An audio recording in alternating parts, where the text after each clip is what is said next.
What's going on, Ewan, and welcome back to the channel. It's your boy Mav, bringing you back to another list video. But this one is going to be just a teensy-weensy different from all of my other ones. I'm putting an asterisk on every Super Bowl since 2000. Okay? Since I feel like pissing some of you hardcore mega fans off, of your favorite teams off in the 21st century, I decided to do this list. Remember, make your own list if you disagree. But, I'm going to address an elephant in the room. What is the meaning of the word asterisk? It means that, that championship pretty much has no weight because of what extenuating factors and extenuating circumstances around that championship to make that a championship. There's a reason why that team shouldn't have that championship. XYZ, XYZ. That's what asterisks are for those who are illiterate in 2024. But if you were to ask me, do you believe in asterisks? Well, going into this, I had a pretty neutral take. Either all rings count or none of them do. Either all rings count or none of them do. Do I believe this? I'll tell you at the end. But let's go ahead and dive right in, man. First of all, don't forget to like, comment, and subscribe and all that. Thank you all for showing the love and appreciation. You know what I'm saying? We are 20 subs away from 1.6K. So please keep liking, keep sharing, keep subbing, all that good stuff. So yeah, man, let's get right into it. Starting off with Super Bowl 34. The obvious asterisk here is 1 yard short. if Kevin Dyson does not get tackled here, the Titans win the game, and there is no Kurt Warner amazing comeback from second string story. But even if the Titans were to win, I would have said the Rams starting quarterback was injured. You know what I'm saying? For it to be a Mickey Mouse ring. But for some of these, I could be reaching. Some of these, I'm not. But bear with me, though. Super Bowl 35. Ray Lewis should not have been playing because a party for the previous year's Super Bowl, two people got stabbed and killed. And Ray Lewis was getting close to being charged with being an accessory to a crime. You know what I'm saying? But they let him off easy. You know what I'm saying? But you guys know the Ravens, without Ray Lewis, they don't win that Super Bowl. Me personally, I'm kind of glad they beat the Giants because the Giants embarrassed my Vikings that year. But anyway, Super Bowl 36. Rams versus Patriots. We all know what this one is. It's the tuck rule. It's the tuck rule in the earlier part of the playoffs. It's the tuck rule. There's no tuck rule. The Patriots don't make it this far. And there's no birth of a dynasty story for the New England Patriots. Super Bowl 37. AKA. Funny because this is the biggest asterisk of them all, apart from the offensive lineman missing the game because of his nervous breakdown from the Oakland Raiders, the starting offensive lineman. I forgot what his name was, but he did miss the game because he had a nervous breakdown. We're not going to count that as an asterisk because I am a champion of getting your mental health in order. If that means you miss a game, you miss a game. However, that doesn't mean that John Gruden was the biggest asterisk of this Super Bowl, because there's a reason why this is called the Gruden Bowl. Because remember through the season, the Buccaneers acquired John Gruden in a trade from the Oakland Raiders, because back then they used to trade coaches, and because of that, when they met in the Super Bowl that year, John Gruden knew all the snap signals, all the pre-snap reads. They knew all of that. He knew all the plays that they were running out there in Oakland. He knew everything because he had spent the majority of his time there. So if you don't think that warrants an asterisk for this, I don't know what else to tell you. Super Bowl 38. Panthers, Patriots. Spygate. We all know what this is. It's been blown out of proportion. I'm not going to go into it. You could say the same thing for Super Bowl 39. Spygate again. Do I have to go into it? Super Bowl 40. This one is very, very infamous. Very, very infamous because we all know why. First things first. This touchdown should not have counted because he's clearly marched short. He didn't break the plane whatsoever. Brent Roethlisberger did not make the plane, but the refs counted it anyway. And also, this was called for offensive pass interference because it looked like he pushed off. But if you ask me personally, like, unless the player is wincing back, which the Steelers defender didn't, Darrell Jackson shouldn't have been called for OPI. This is one of arguably the most poorly officiated Super Bowl of all time. Arguably. But we'll get to that later. But yeah, this is not offensive pass interference whatsoever. He did not wince back that hard enough, in my opinion. Meaning he didn't push that hard. Like, he gave him a love tap. Moving on. Super Bowl 41. The last time the Chicago Bears were in it. Ain't that something? Super Bowl 41. The Colts used fake crowd noise. And the NFL did not punish them in the game in the AFC Championship against the Patriots to throw off the Patriots. They used fake crowd noise. Nothing said. And on top of that, it is the rainiest Super Bowl I ever watched. Every play was sloppy. Ball was slipping out of people's hands. People hardly could catch it. You know, the snaps were off. All of that. The only thing that wasn't off that night was Devin Hester's kick returning. But moving on. Super Bowl 42. The infamous upset. Y'all know what the asterisk here is, right? A lot of y'all are going to think I'm going to say the helmet catch, but the Patriots fans that I know and talk to know the real asterisk is this. If Asante Samuel doesn't drop this pick, there is no helmet catch. There is no busted coverage on Plaxico Burress to make this possible. Enough said. The Patriots go undefeated, cementing their status as the greatest team in football history. But, hey, it was squandered by the helmet catch. But yeah, man. Super Bowl 43. There was a missed block in the back on James Harrison's iconic 100+ yard pick six from Kurt Warner's pass. They missed the block in the back. A lot of y'all expect me to say if Santonio Holmes does not make that amazing catch. I mean, yeah, if he drops that, sure. But, you know, when a play is made, I can't knock it. But when the refs miss a call, I got to put it into question. What the heck is a block in the back? But yeah, they missed that block in the back. And this touchdown should have been called back. Who knows? Maybe Larry Fitzgerald retires with a ring.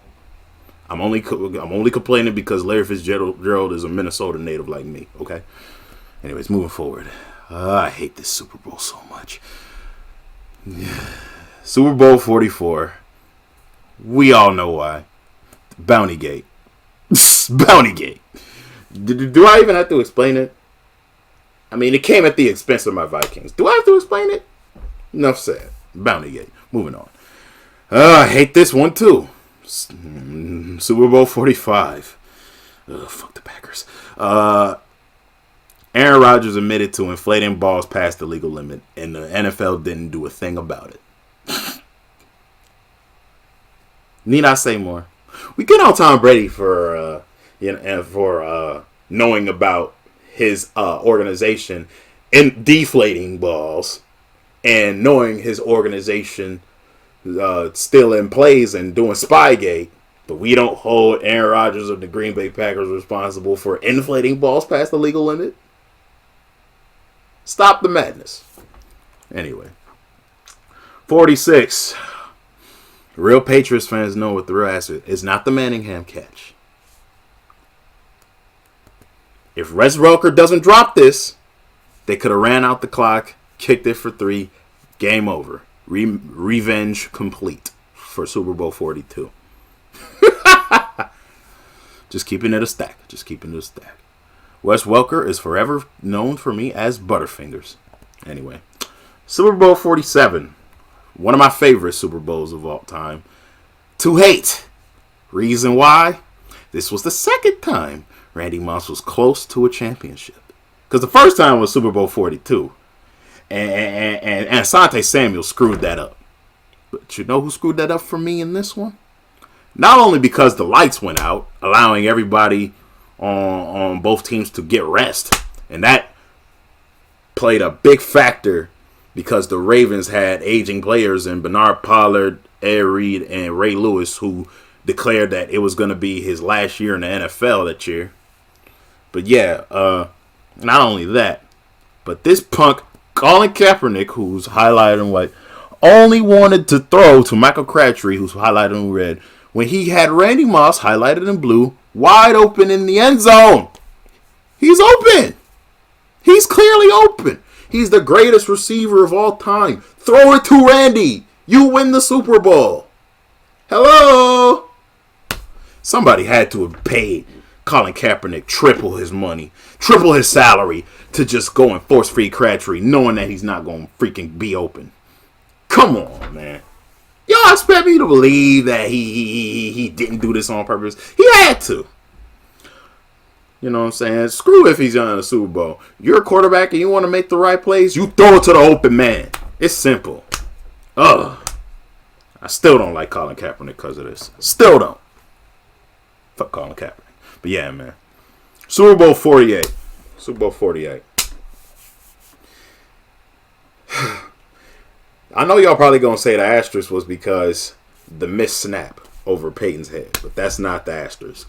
The real asterisk is that the Legion of Boom defense for 3 years, including the season that including this season, all got busted for PEDs.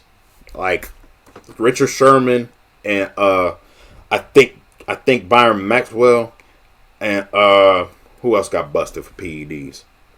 Bruce Irvin was busted for PEDs as well. And they have them, and the Seahawks had the most suspensions in from 2010 to 2013 for PED usage. So they had to cheat their bodies to win this one. Super Bowl 49. This Super Bowl is one of my favorites because I knew the Patriots were going to find a way to win. But at the same time, I can't help but be triggered by this one because you know what the asterisk for this is? Who told Pete Carroll to call this dumbass play? You had the game won. Dude, you wasted the crazy sit-down catch that Jermaine Kearse had to set this position up. You ran it on 1st and goal. Great decision. But why the fuck didn't you run it on 2nd and goal? You have arguably the coldest running back not named Adrian Peterson in the game. And Marshawn Lynch. Why didn't you give it to him a second time? Why? Why? Unbelievable. I heard it was allegedly because Pete Carroll didn't want Marshawn Lynch to get the Super Bowl MVP, which I think is a petty reason for him not to get the ball.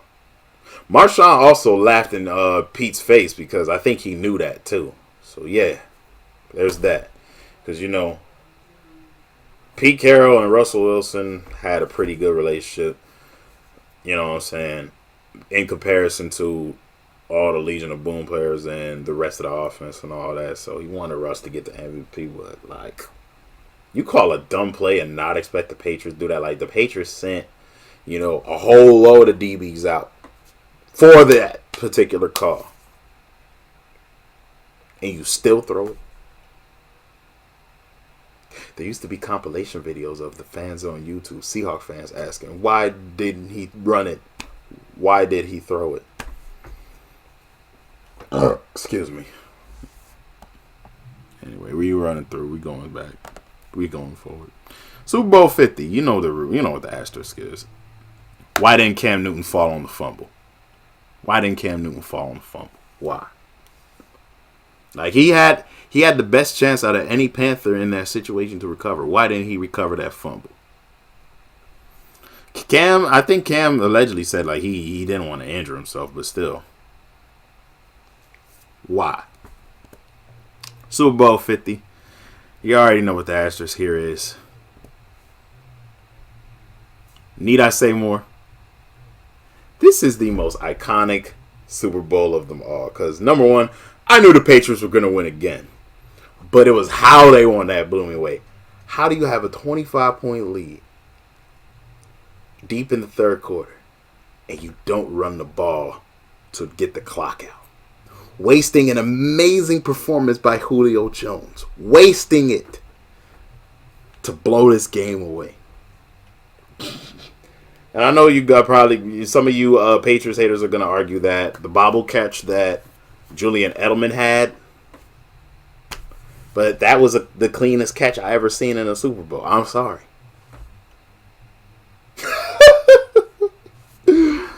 Oh, this Super Bowl. Matt Ryan, you retired a choker. I'm going to just say that. I hate this Super Bowl because it came at the expense of my Vikings, and it took place in my hometown of Minneapolis. And it should have been the Vikings instead of the Eagles. Matter of fact, it would have been. Because you want to know why? If Julio catches this pass, instead of letting it phase through his fingers, the Eagles don't make the Super Bowl. Period. Point blank. And our defense, the Vikings defense that year, they would have gave Tom Brady hell. Anyway, this Super Bowl is actually underrated in my opinion because I like defense. I thought this wasn't as boring as Super Bowl 48, but if you ask me what the asterisk is for Super Bowl 53, first of all, Cooper Kupp tore his ACL midway through the regular season before this point, so they lost a very valuable weapon on offense.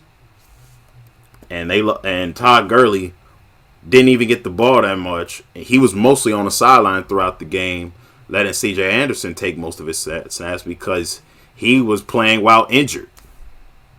So you had two key contributors on that high-powered 2018-19 Rams offense that wasn't available to play due to injuries. Now you can guess why the score was 13-3, because their best playmakers weren't on the field scoring. Anyway, Super Bowl 54.